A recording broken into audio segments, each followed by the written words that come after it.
We're in this series on the Millennial Kingdom. We were talking about dispensations, and we were just talking about there are different administrations, the way God administers His grace and mercy, not because He changes, but because man does. We took this up a few minutes ago. We were talking about how this particular dispensation of innocence, God had given Adam just one command, and that was it. Adam operated in innocence, but when he sinned, he became aware, but it was too late. God had to put him out of that garden so he wouldn't live eternally in that fallen state. And he entered into a different way of administrating to man. It was through his conscience. Man became aware of his of right and wrong. And so he operated here under conscience, but that got seared and hardened, and it went awry totally, and God had to come in and deal with that completely by bringing in a flood, and only found Noah, his wife, and his 3 sons and their wives, and brought them the far side. When he brought them the far side of the flood, he started to administer his grace and love and mercy and compassion and justice and righteousness again. But this time, he gave man the opportunity to govern himself. So he gave him laws, and the law was life for life. Judge people. Life is sacrosanct, and then after that, you make your own laws, but this is the way we're going to do it. So he gave them human government. Well, out of that human government, a guy rose up called Nimrod. He defied God. He was a hunter of men. And he took control. And God said, no, we can't do that either. Can't have globalism like that. One ruler that's evil destroys everything. So God had to come along, and he ended this.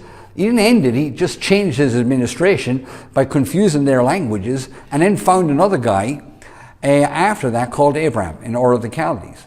This guy entered into a covenant contract with him by faith, and as a result, he left Ur of the Chaldees over and went to Canaan. When he crossed over the Euphrates River, he was called a Hebrew.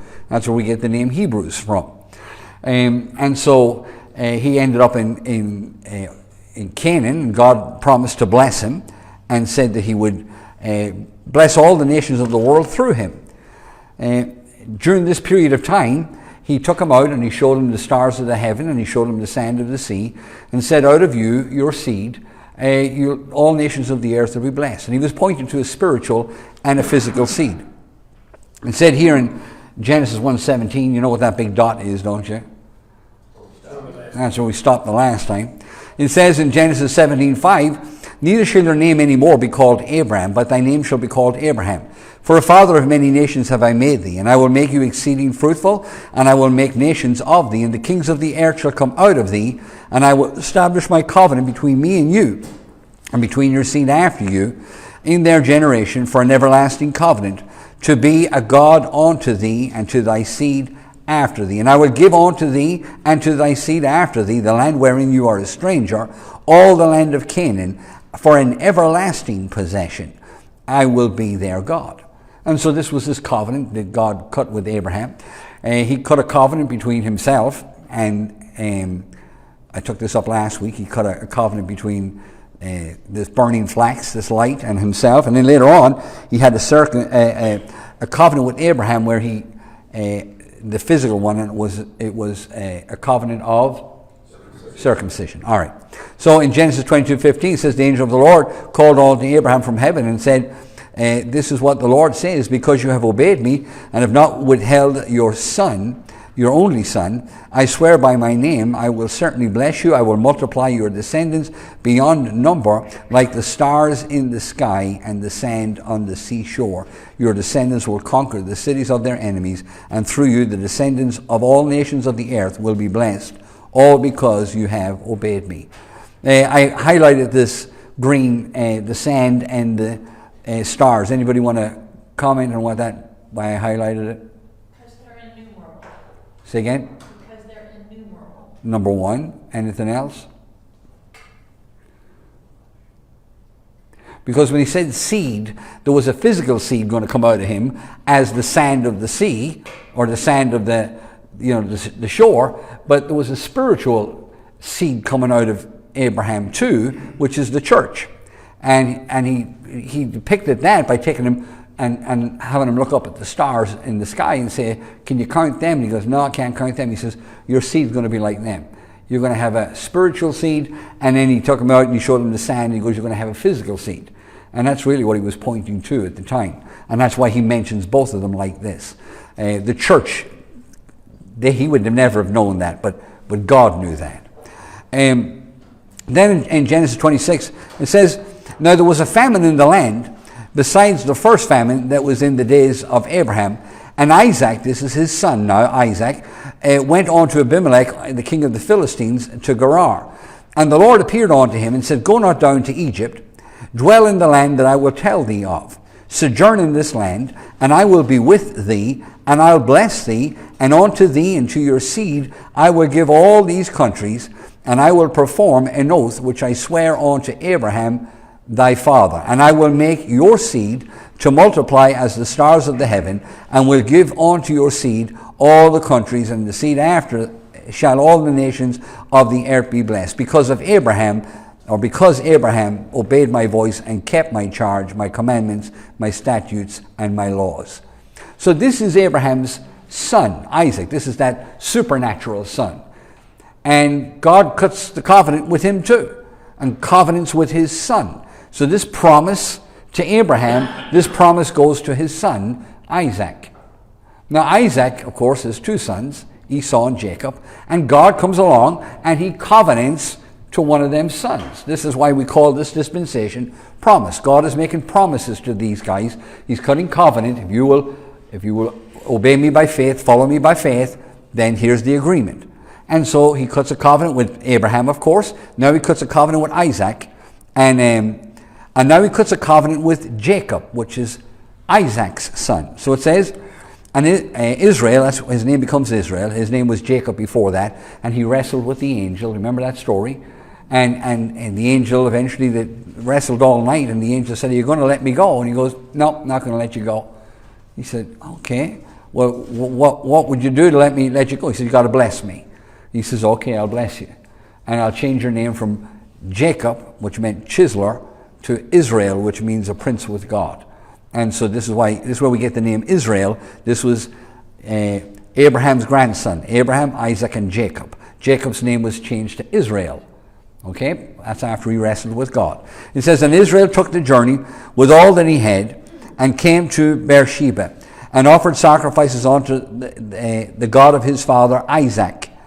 And God spake unto Israel in a vision of the night, and said, Jacob, Jacob. And he said unto him, here I am. And he said, I am Lord, the God of your father. Fear not to go down to Egypt. The last one he told, don't go down to Egypt, but there was a famine in the land, and now he says, don't be afraid to go down to Egypt, for I will make of thee a great nation.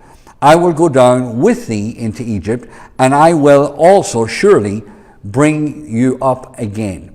And Joseph shall put his hand upon your eyes. Now this is that story. Remember, Israel had 12 kids, and Joseph was the favored of his children. And you know the story about how he gave him an amazing colored coat, and he had favor. And of course the young guy had a dream that, you know, his family would bow down before him. You know that whole story. And they got jealous of him, and they sold him into slavery. And they didn't realize it, but really God was setting them up for success later on. So Joseph ends up in Egypt, sold into Potiphar's house, and then he was accused of rape, and he ends up in the prison. And then, you know, the Pharaoh has a bad dream, and he calls Joseph, and Joseph interprets the dream, and they get ready for a famine, 7 years of famine. You remember that story? Well, that famine has hit. Now Jacob or Israel doesn't know that Joseph is down there. He didn't. But when his sons went down into Egypt to get some corn or grain, that's when he found out that Joseph was second in command. And then Joseph sends for the whole family because there's a famine. Major famine in the land. The only land that has food is Egypt. So he says here, don't be afraid to go down to Egypt. I'll go down and I'll take you out. And Joseph will put his hand on your eyes. It says, and Jacob rose up from Beersheba, and the sons of Israel carried Jacob their father, and their little ones, and their wives, in their wagons, which Pharaoh had sent to carry them. So Joseph sent up the transportation to take the guys down from Canaan. It says, and they took their cattle and their goods, which they had gotten in the land of Canaan. They came into Egypt, Jacob and all his seed with him, his sons and his sons' sons, with him his daughters and his sons' daughters, and all the seed he brought with him into Egypt. So, under this promise that he made to Abraham, and then to Isaac, and then to Jacob, who becomes Israel, there's a famine. And so they all head down into Egypt. And what they have in there is their Jacob's son, Joseph, or Israel's son Joseph, is second to Pharaoh. He's running the show down there. And so they go down to Egypt to see out the famine. It says here in the book of Acts, Stephen, as he's prophesying to the Sanhedrin just before they stone him to death, it says, and all the patriarchs, moved with envy, sold Joseph into Egypt. And God was with him, and delivered him out of all his affliction, and gave him favor and wisdom in the sight of Pharaoh, king of Egypt. And he had made him governor over Egypt and all his house. Now there came a famine or a dearth over the whole land of Egypt and Canaan. That's why they had to leave Canaan and go down. And Canaan. It says, in great affliction, and our fathers found no substance.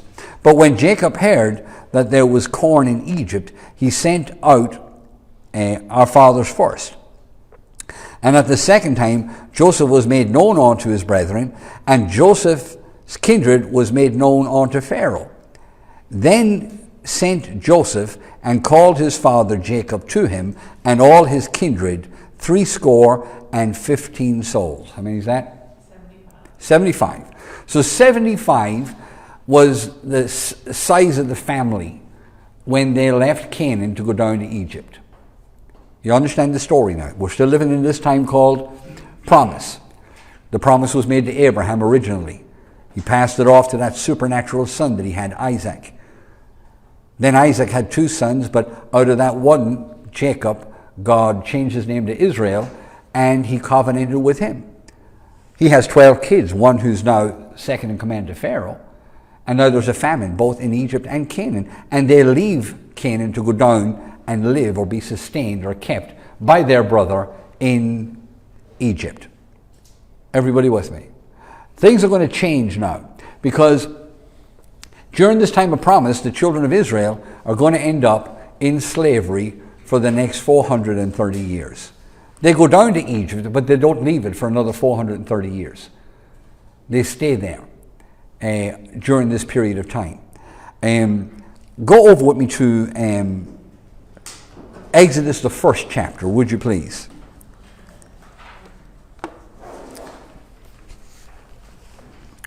Exodus, the 1st chapter, and it gives the narrative where we take up what now comes to be this next dispensation called law. We'll see the reason why.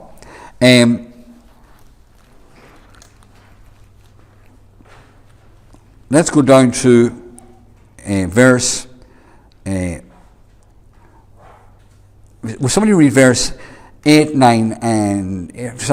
through 14, please? Now there arose up a new king over Egypt, which knew not Joseph. And he said unto his people, Behold, the people of the children of Israel are more and mightier than we. Come on, let us deal wisely with them, lest they multiply, and it come to pass that, when they have falleth out of war, then they join also unto our enemies and fight against us, and so get them up and out of the land. Therefore they did not set over them taskmasters to afflict them with their burdens. And they build up for Pharaoh treasure cities, Python and Ramses. But the more they afflicted them, the more they multiplied and grew. They were grieved because of the children of Israel. And the Egyptians made the children of Israel to serve with rigor. And they made their lives bitter and hard, with hard bondage in mortar and in brick, and in all manner of service in the field. All their service wherein they made them serve was with rigor. Okay. Verse 8 said there had arisen up a new Pharaoh in Egypt, and they had forgotten Joseph. They forgot. as the years went by, the children of Israel, they went down, 75 of them went down, but they're now multiplying phenomenally. There's a new king on the throne. In fact, there's several new kings, but now the king that's on the throne, the Pharaoh, doesn't remember Joseph. He doesn't remember those times. It's been several hundred years back. In fact, it's been 400 odd years back since Joseph. So they had forgotten Joseph. But they did notice that the children of Israel had so increased numerically that they were afraid of them. In fact, there were more Jews than there were Egyptians. And they turned around and said, hey, you know what? We better deal with these guys, because if our enemies come in and go to war with us, they might join our enemy and they'll fight with our enemy and we're going to get beat. So we better put these boys in their place. So they put them into servitude and made them build cities and do mortar and brick and whatever. And as you read on the narrative, you find out that they started to kill all the male children that were born. You remember that story? They killed all the male children in Egypt, and the midwives wouldn't listen to what Pharaoh said. What Pharaoh said, you kill all the men, so that they'll stop breeding, because there was millions of them. And he said, you got to stop, kill all the that's the story of Moses then, where they took Moses, and Moses' mother wouldn't listen to it, and she put him in a basket and sent him down the river Nile, and Pharaoh's daughter found him. You remember that story? And so Moses now ends up in the house of Pharaoh, adopted, and he lives and learns all the ways of the Egyptians, and learns to read and write, and learns astronomy and astrology and the pyramids and architecture and science. He's really highly educated. And then God, it comes into his heart. You know, there's a story where Moses looks out and he sees the children of Israel being badly treated, and he ends up killing an Egyptian. Do you remember that? All with me? And as a result of that, he has to flee. And so he flees. Now, go to chapter 2, if you would, of Exodus. And if somebody would read verse 24. Now, Moses is now married. He married a girl called Zipporah. He ran away because he murdered that Egyptian. And he took off on a fast camel out of there, and he ends up in the desert of Midian, and he marries a Midianite girl. And so he's up there now, and he's been up there for 40 years, hiding away from Pharaoh. And in the meantime, as Moses is up in Midian, the children of Israel are still going through persecution as slaves in Egypt. So if you read, somebody read verse 24 and 25 of chapter 2.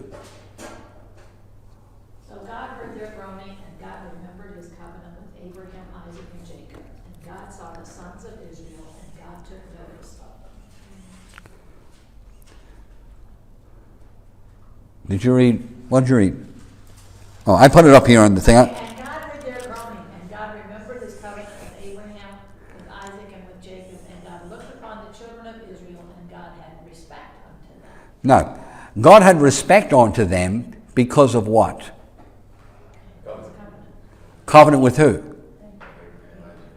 Did he have a covenant with them? Well, because he said with their descendants. Did he have a covenant with them? No, he didn't have a covenant with them. He had a covenant with their forefathers. He had a covenant with Abraham, Isaac, and Jacob. And it says, and God heard their groanings and remembered his covenant. Did he not have a covenant with Joseph? He had a covenant with Jacob. So he was Jacob's son, so they came under that covenant. But he didn't cut a covenant with this group of people. Now, we went from 3 individuals, from Abraham to Isaac to Jacob, and now we have 3.5 million people in slavery for 430 years in Egypt. And God hears their moaning and their crying, but he remembers his promise, his covenant, because God's a covenant-keeping God. He remembers his covenant with Abraham, Isaac, and Jacob. And it's because of that covenant, he has respect on them. Still with me? So it says here, God looked upon the children of Israel, and God had respect unto them. He respected them because of the covenant he had with the patriarchs, with their forefathers. Now later on, he's going to cut a covenant with these. But he hasn't cut a covenant with these. But he did cut a covenant with their forefathers. These guys didn't know God. There's 430 years down the street from Israel. 430 years away from Joseph. These guys didn't know God. They just knew the God of Abraham, Isaac, and Jacob.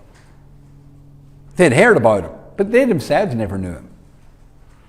The immediate family, the 75, would have known him. Joseph would have known him.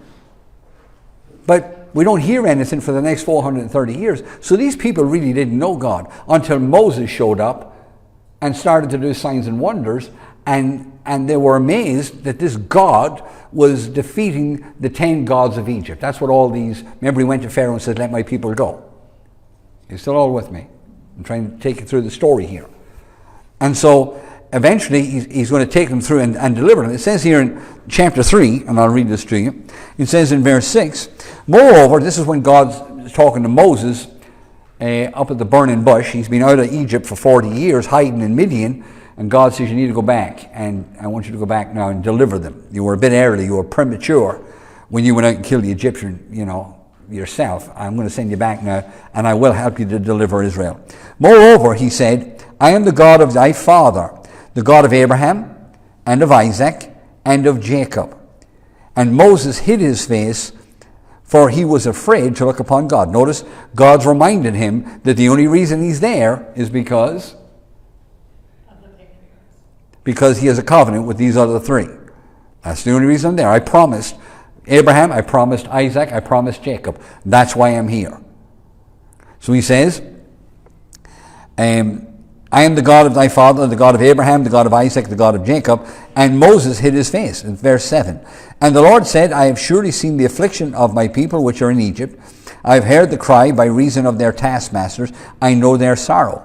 I am come down now to deliver them out of the hand of the Egyptians, to bring them up to a land, a good land, a large, and a land flowing with milk and honey, and a place of the Canaanite, and the Hittite, the Amorite, the Perizzite, the Hivite, and the Jebusite. Now therefore, behold, the cry of the children of Israel has come on to me, and I have also seen the oppression wherewith the Egyptians oppress them. Come now, therefore, and I will send thee unto Pharaoh, and thou mightest bring forth my people, the children of Israel, out of Egypt. Now you remember that whole story. And so now starts the process. He goes back into the land to do that. Now, here's another thing you need to look at. If you go over to chapter 4,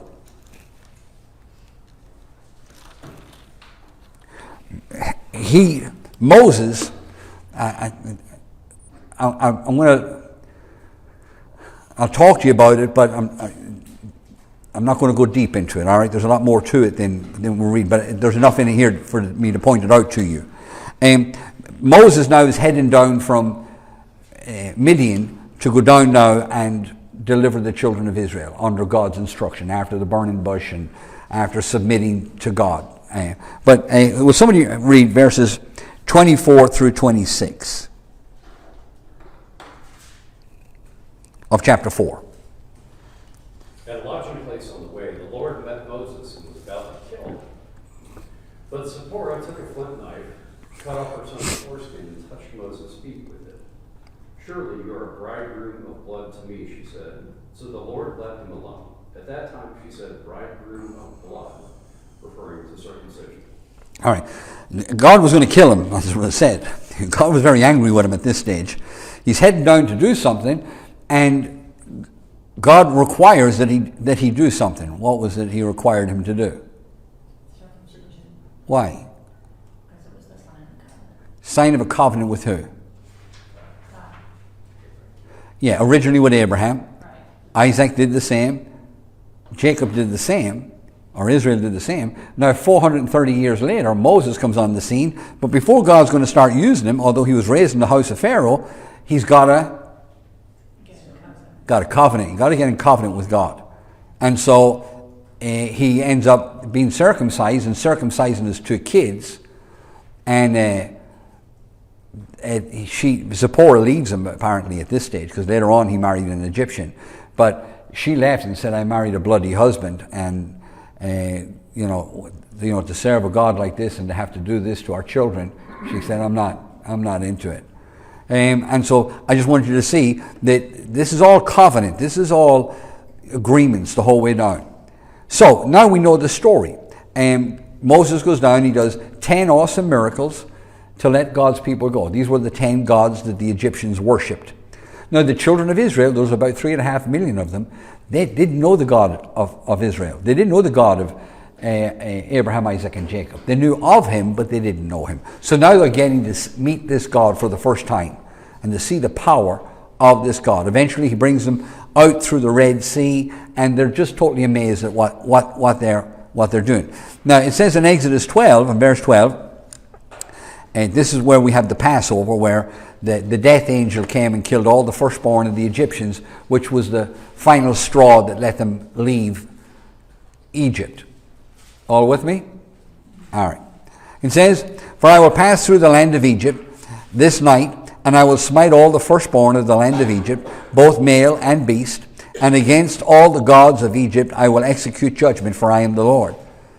And the blood shall be unto you as a token upon the house where you are, and when I see the blood, I will pass over you, and the plague shall not be upon you to destroy you when I smite the land of Egypt."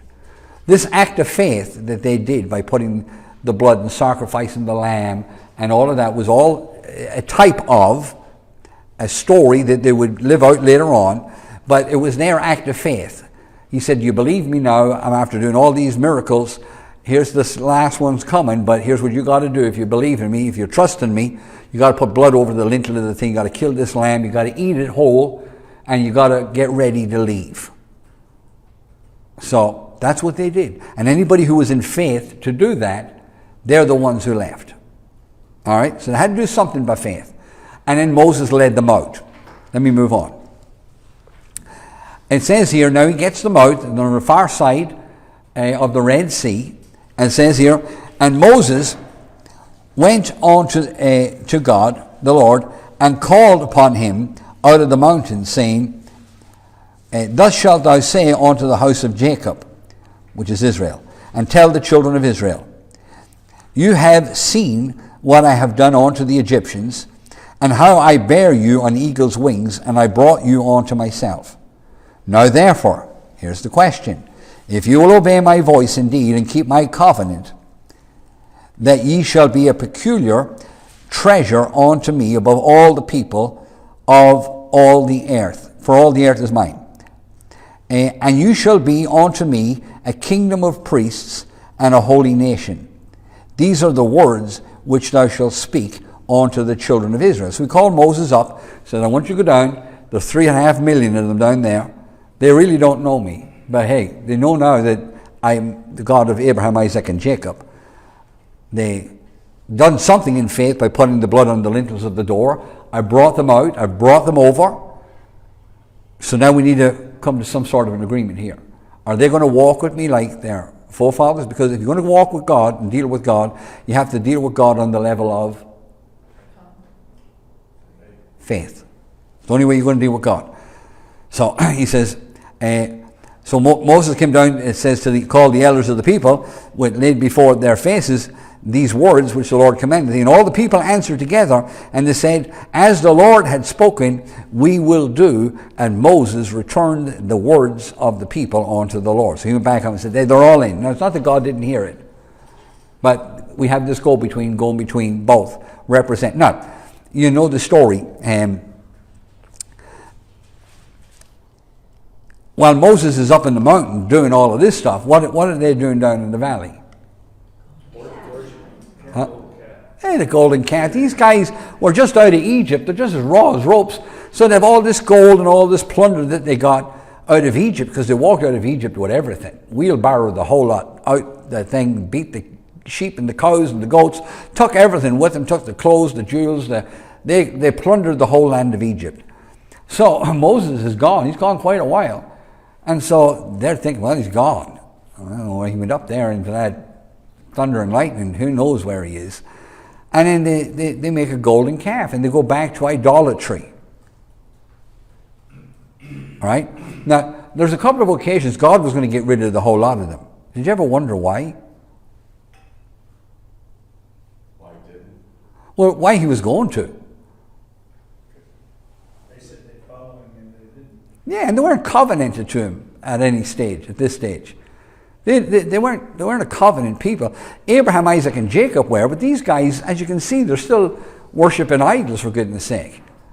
So God pulls them over to the, God's going to put, they say, oh yes, we'll do it. We're in, count us in. We want to be your people and you'll make us a nation. Now, if you're going to make a people a nation, you got to give them some rules. They just can't do whatever they want. So God says, okay. So this is where we get the Ten Commandments. So God, this is chapter 19. Then God pulls them aside. They all stand at the bottom of the mountain. And God starts to say, and God spake all these words, saying, I am the Lord your God, which have brought thee out of the land of Egypt, out of the house of bondage. And you shall have no other gods before me. They're all going thumbs up. Sounds good. Great. We're all in. Everybody in? You were all in. Let's do that one. And it says, thou shalt have no gods before me, because back in Egypt they had many gods, but he said, I'm a one-stop shop. You don't have to go anywhere else for anything else. It's me only. You don't need anyone else. They said, fine, we're in.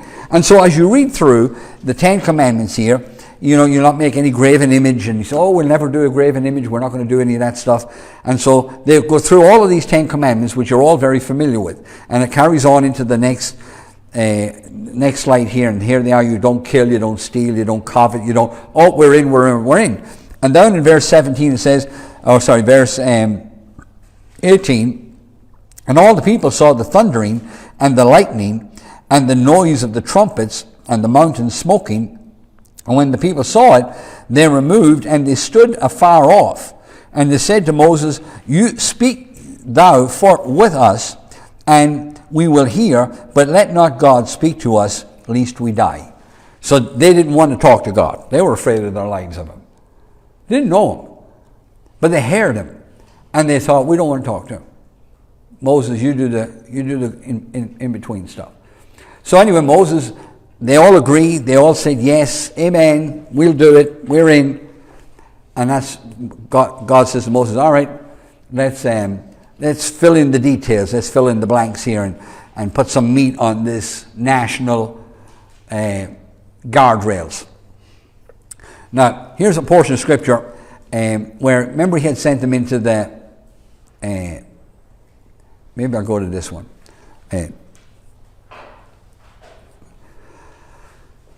No, I'll do this one first. He says here in Leviticus 20, he says, you shall therefore keep all my statutes and all my judgments and do them, that the land whither I bring you to dwell therein, it'll spew you out, if not. And you shall not walk in the manner of the nations, which I cast out before you, for they committed all these things, and therefore I abhor them. But I say unto you, you shall inherit the land, and I will give it unto you to possess it, a land that flows with milk and honey. I am the Lord your God, which have separated you from other people. What he's basically saying is, you're different. Your origin started in faith. With who? Abraham. Abraham left Ur of the Chaldees in faith. He had a child at 100 years of age in faith. That child was Isaac, and he walked with me by faith. And then Isaac had a son called Jacob, whose name was Israel, changed. And he says, he walked with me by faith. Now, none of you knew him, or knew them. These are 430 years down the street. There was only 75 when you came into the land. There's 3.5 million of you now. I'll take you under my wing. I'll make you a nation. I'll separate you from all the other peoples of the world. And what separates you is that your origin is in faith. And what's going to separate you is, I'm going to be with you. I'm going to be your God, and you're going to be my people. And all the other nations of the earth didn't have that sort of a covenant. Totally unique. So he goes to bring them over to the promised land. Do you remember that story? And they went in and they saw the giants in the land, and they came out and said, no, we're not able to go. I mean, there's giants, and you want to see the sights of them. And they're thinking, God's thinking, hey guys, I'm only after delivering you from Egypt, over the last several months. Now I bring you to here, and you run in here, and you're afraid of your lives to go in. So they come back with a bad report. We're not able, except for two guys said, Joshua and Caleb said, we're well able to go in. So it says, but all the congregation bade stone them with stones. When the guys came out of spying out the land and brought the report, the first thing they wanted to do was what? kill Moses and Joshua and Caleb. That was their solution.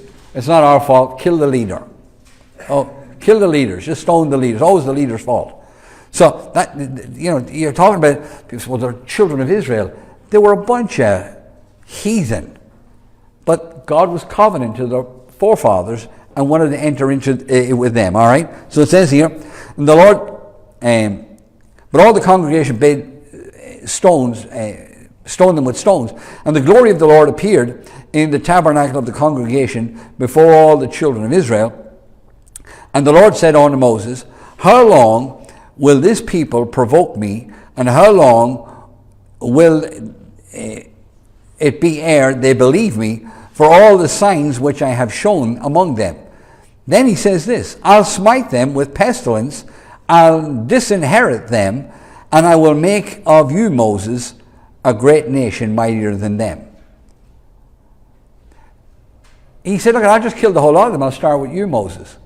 Why would he start with Moses? He had a covenant. When did Moses cut a covenant with God? On the way to. Yeah, he cut a covenant. God said, you know what? See this bunch? I don't need them. You don't need them either. I'll just start all over with you.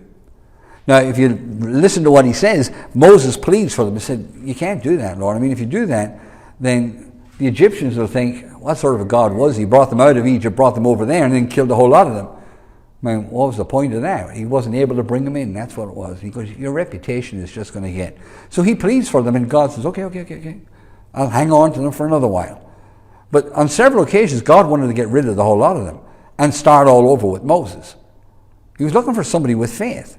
It says here in Exodus 32 and verse 9, this is when they come down, the golden calf was sitting there in the middle of them all. It says, and the Lord said unto Moses, I have seen this people, and behold, it is a stiff-necked people. Now therefore, leave me alone, that my wrath may wax hot against them, and I will consume them, and I will make of thee a great nation. Or no, I'll pick you. And Moses besought the Lord and said, Lord, why does you wax hot against the people, which thou hast brought forth out of the land of Egypt with great power and with a mighty hand? And then he goes on to say, if the Egyptians ever heard that they all died when you brought them out here, they'll think you weren't able to bring them in. And that's not good. And so God listened to Moses and had a chat about it. So I just wanted you to see, there's twice God wanted to fry these guys crisp and dry and start off with Moses, but he didn't. He didn't, because Moses interceded for them. And he's going to make them a nation. Now, in Leviticus 20:26, it says, and you shall be holy unto me, for I, the Lord, am holy, and have saved you from other people, that you should be mine. And in Numbers 23, it says, for from the top of the rocks I have seen. This is when Balaam was looking down. From the top of the rocks I have seen him, and from the hills, and behold him, lo, the people shall dwell alone, and shall not be reckoned among the nations. These are special people. These are special people. Because of Abraham, Isaac, and Jacob, because of faith, and because of people like Moses and Joshua and Caleb. It says in Deuteronomy 14:2, and thou art a holy people unto the Lord your God, and the Lord had chosen thee to be a peculiar people unto himself above all the nations that are upon the earth. What made them different was they were from faith, and now they were going to walk with God and keep God's laws. That's the only thing that made them different. So in verse 9, who is the him from the top of the hills I see him? I said it was Balaam. Balaam was looking down and saw Israel. He saw them. He was going to try and curse them, and he couldn't curse them. So it's the nation of Israel. Now, I want somebody to go to Joshua chapter 5, please. This is when Joshua brings them in to the land, when they eventually, remember, the 40 years they walk around the wilderness and die, and he brings the next batch in. And the first thing they did when they entered into the promised land was what? Anybody remember? Circumcision. Circumcision. He had them all circumcised. But a lot of moaning and groaning that week. And somebody read Joshua chapter 5 and verse 2. Or 1 and 2 would be fine. And it came to pass when all the kings of the Amorites, which were on the side of the Jordan westward, and all the kings of the Canaanites, which were by the sea, heard that the Lord had dried up the waters of Jordan from before the children of Israel, until we were passed over, that their heart melted, neither was their spirit in them any more. Are you reading in 5 2? You're reading in 4 2? I must read the wrong one. Sorry, yeah, you're there. Go ahead. Is it chapter 5? Go ahead, I'm so sorry. Verse 2. Verse 2? Yeah. Chapter 5. And at that time? And at that time, I'm sorry for interrupting you The there. Lord, I'm starting verse 1, okay. The Lord said unto Joshua, make these sharp knives and circumcise again the children of Israel a second time. And And Joshua made them sharp knives and circumcised the children of Israel at the hill of the foreskins. okay. So they get circumcised, and as a result of that, they all enter into another covenant with God. And then he gives them these laws here. Deuteronomy 28 verse 1. This is where he puts them up in the two mountains. And then he reads this out. He says, it shall come to pass that if thou shalt hearken diligently unto the voice of the Lord your God, and observe to do all the commandments which I command you this day, that the Lord your God will set you on high above all the nations of the earth. And all these blessings shall come upon thee and overtake thee, if you hearken unto the voice of the Lord your God. I reiterated this several times in different series, but what I want to show you is, when he told them to keep the law, he knew they couldn't keep the 10 Commandments. The 10 Commandments were not for keeping. They weren't for keeping. He knew they couldn't keep it. The 10 Commandments were to show them that they had a flaw. But then the sacrifices and ceremonies were to teach them that they needed, something had to pay for sin, something had to die, and redemption was being taught to them. So when he told them to keep all the commandments, it was not just try and keep the law, but when you fail, do the other ones. That was keeping the commandments. Are you still with me?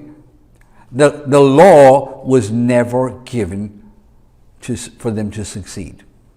The law was only there to amplify sin. That's all it did. God knew they couldn't keep it. That's why he sent Jesus, to fix it. That's why Jesus came to fulfill everything and deliver us from that whole regime. But all I want you to see is, this is where this group of people came, Israel. This is where we get this whole nation of Israel stuff. And you can see that they were 430 years in Egypt.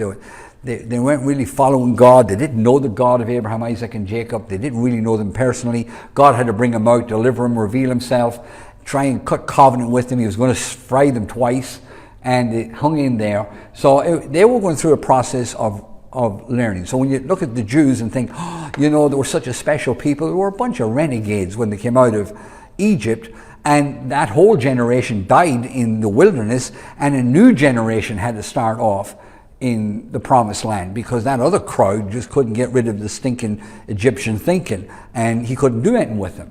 So they had to die and had to bring them in. And that's the way they run. That's the way they go until Jesus shows up. And what's going to happen is Jesus is going to show up and fix all this. He's going to fulfill all of this. He's going to be that seed that was promised to Abraham, Isaac, and Jacob. He was going to be the fulfillment of all the laws that he gave them. He was going to redeem humanity and offer them the kingdom. He was going to offer them the kingdom because they were waiting for him to come. So it says here in in John chapter 1, and he, speaking of Jesus, came to his own, and what did his own do? His own received him not. They refused him. When the Messiah did come to set up the kingdom, the millennial kingdom, to set it up and to go into it, because he had promised Abraham that this was coming. He promised through the prophets here that he was going to set up a kingdom and live with them and rule with them and reign with them. So they were expecting him. He told them he was going to be of the tribe of David. He was going to be of the tribe of Judah, from the loins of David. He told them all these prophecies. When Jesus showed up and said, hey, hello, it's me, they refused him. It goes on here in another, in Isaiah 53, it says, who believed our report, and to whom is the arm of the Lord revealed? For he had grown up before him as a tender plant, as a root out of dry ground. He had no form nor comeliness when we shall see him. There is no beauty that we should desire him.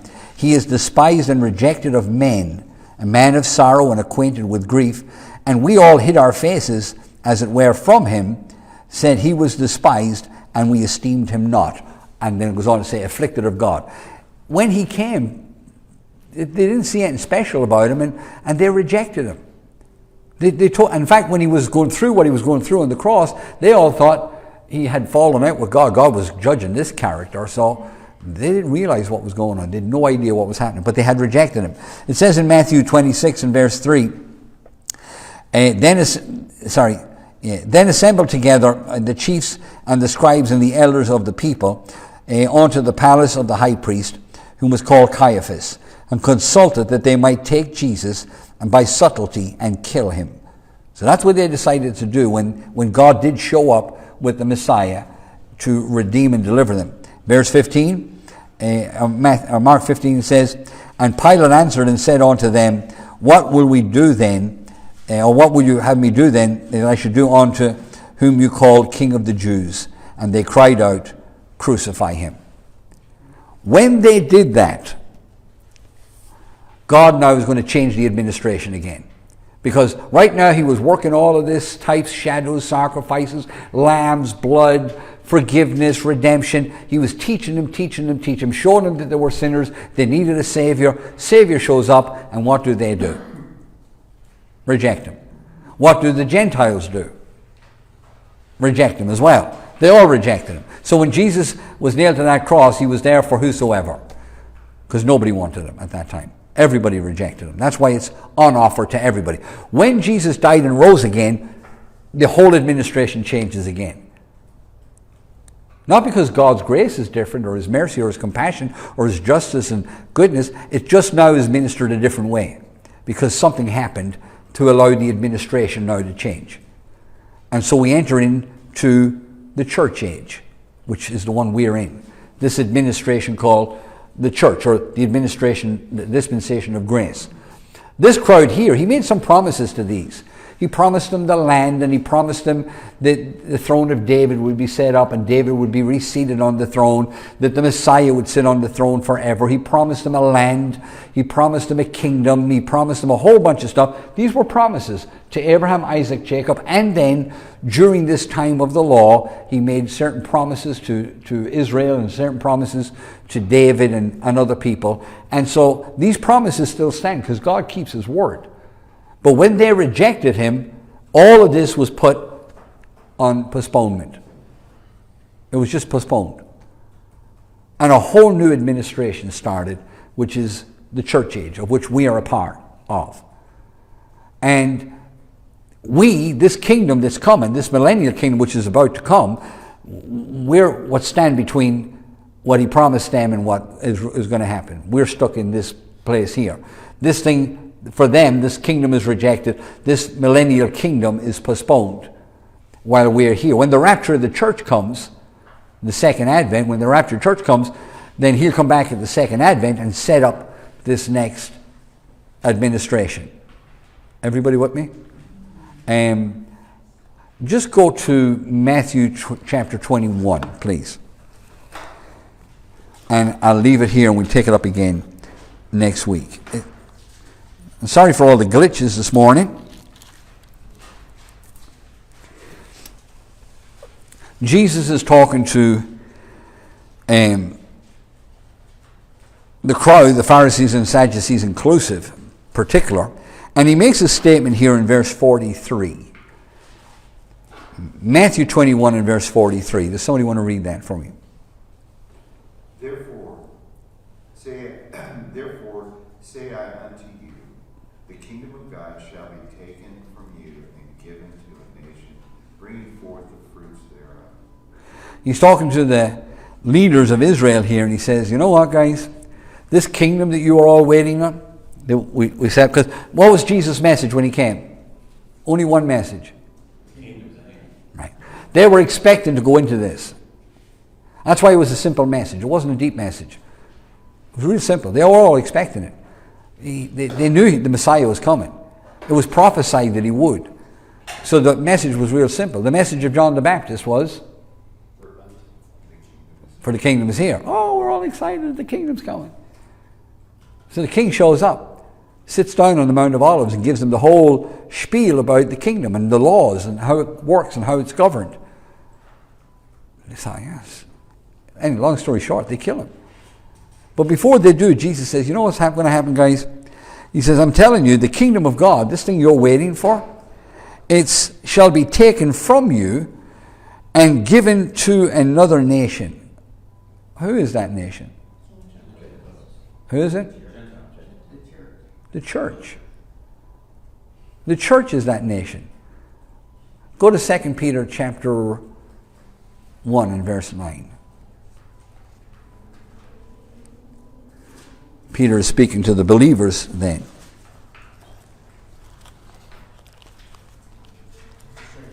Chapter 1. Uh-huh. But he who lacks these qualities is blind or short-sighted, having forgotten the pure. No, That's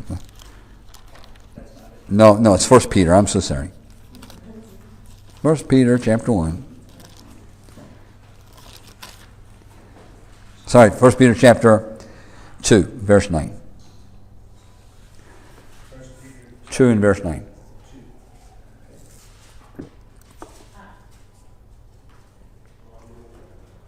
Anybody? Therefore, putting aside all malice. I'll read it. Okay. 1 Peter chapter 2 and verse 9. You are a chosen generation, a royal priesthood, a holy nation, a peculiar people, that you should show forth the praises of him who has called you out of darkness into his marvelous light. Do you remember who he promised that to before? Remember he promised the children of Israel when he took them up to Mount Sinai? This is what he told them. He said, I'm going to make you a peculiar people and a holy nation unto me in a kingdom of priests. But they failed. So it was postponed. But he did say it when he was here. Hey, you know what? I'm going to take what was for you and I'm going to give it to another. They're going to enjoy the fruit of it. They're going to enjoy the fruit of it. So the people who now enjoy the fruit of what that kingdom, which isn't here yet, geographically, but its principles are here. Its laws govern the property of it, which is you and I. Who are the people that enjoy the millennial kingdom benefits? The church. In the millennial kingdom, the devil is bound. In the millennial kingdom, there's no sickness. In the millennial kingdom, there's no death. In the millennial kingdom, there's so many benefits that actually happen physically in the millennial kingdom. The thing about it is that we, the church, are ambassadors of what? What are we an ambassador of? The kingdom. We represent the kingdom that they haven't seen yet. So if people want to see what the millennial kingdom is going to be like, where do they see it? They're supposed to see it in us. But the problem with the church is we're living back here.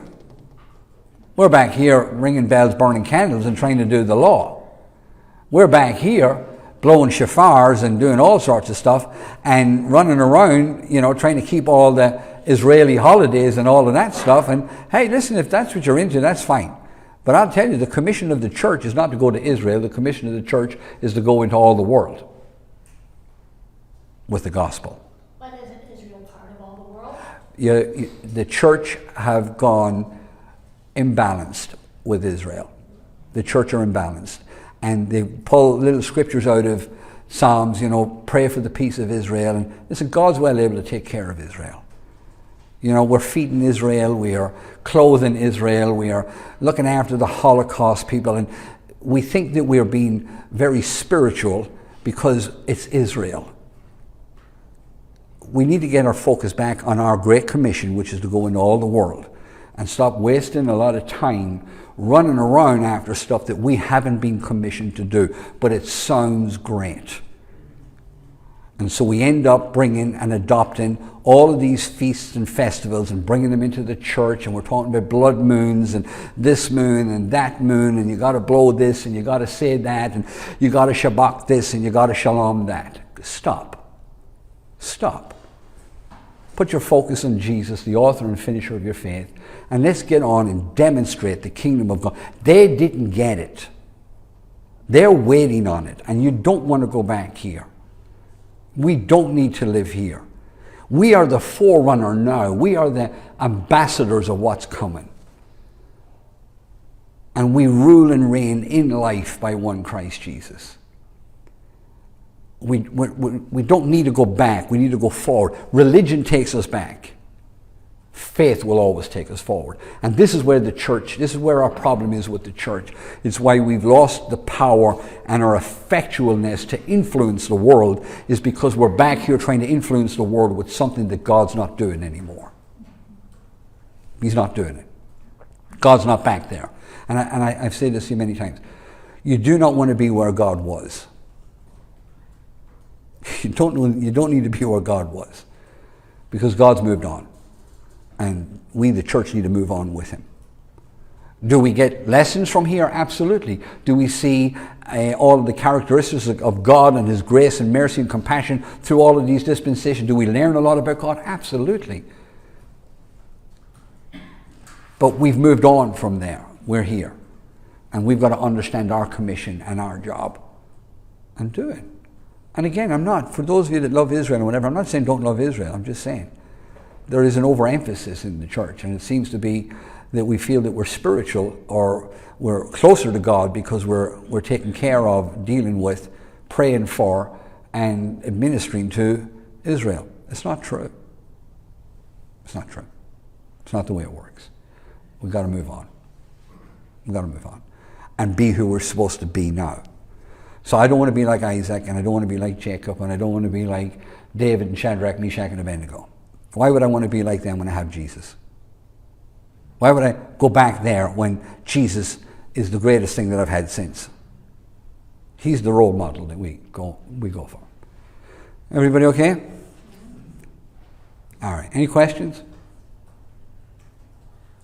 No question. Just some interesting. The last 2 weeks has been amazing. Just some of the interesting things that you pointed out. I've never seen that optic in the Bible before. I mean, just last week we were talking about Abraham. I mean, he was a Gentile as far as before he crossed the river. I mean, he was a Hebrew, and then really trying to get the snapshot of where they became Jews. Was that after they get back to Israel, or did they were Jews in Egypt? They were Jews in Egypt. No, they weren't Jews in Egypt. They were Hebrews. Hebrews. They were always Hebrews up until they got taken into captivity. When Israel, who now have been running now for several hundred years, as a nation, they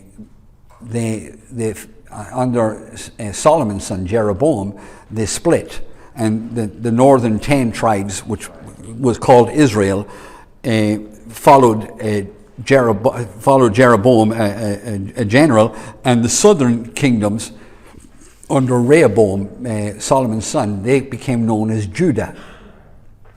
The 10 kingdoms up north eventually were taken into captivity by Assyria, and they go off into Assyria. But the bottom 3 tribes, Judah and Levi and Benjamin, they stay intact for another 100-odd years. But God warned them a load of times and said, if you do what the other crowd did, you're going to end up in captivity too. So they did end up in captivity. And they went to Babylon for 70 years. When they went to Babylon for 70 years, the predominant tribe was Judah. And it's where you get the name Jews from. They weren't called Jews until then, because they were from the tribe of Judah, predominantly. And the only 3 tribes that know their lineage from today right back to Abraham, right back to Adam, the only tribes that know that are Judah and Levi and Benjamin. The other ones we don't know, because they all mixed with the Assyrians, and they became known as Samaritans. That's where the Samaritans come from. That's why the Jews hated the Samaritans, because they were originally Hebrews, but they interbred with the Assyrian nations. And then eventually came back down after the captivity and wanted to be a part of all the festivities. And they said, that can't be, because you're bastards. You've interbred with the nations round about. And so the Jews hated the Samaritans. That's why Jesus, when he went through Samaria, the disciples didn't even want to go there. They used to walk around Samaria. They hated them that much.